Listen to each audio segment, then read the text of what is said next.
baolinfo.net moo leen di jox ay xibaar yu gaaw te wóor ay journalistes yu xarañ te mën seen liggéey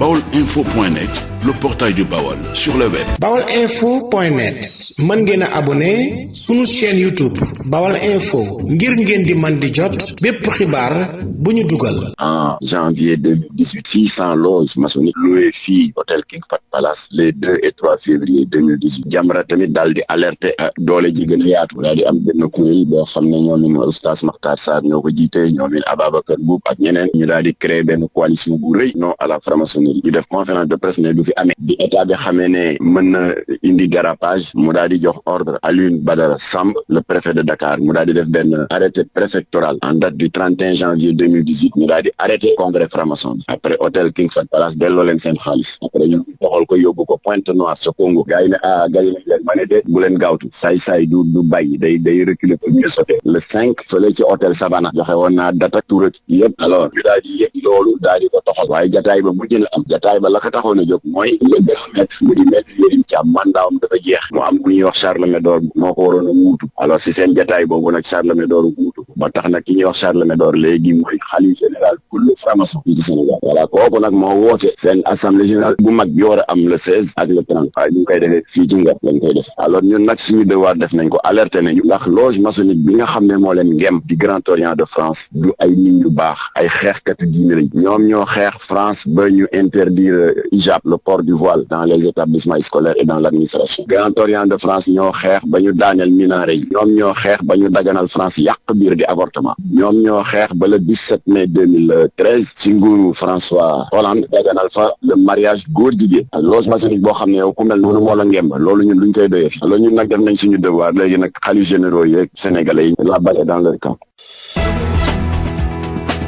baolinfo.net moo leen di jox ay xibaar yu gaaw te wóor ay journalistes yu xarañ te mën seen liggéey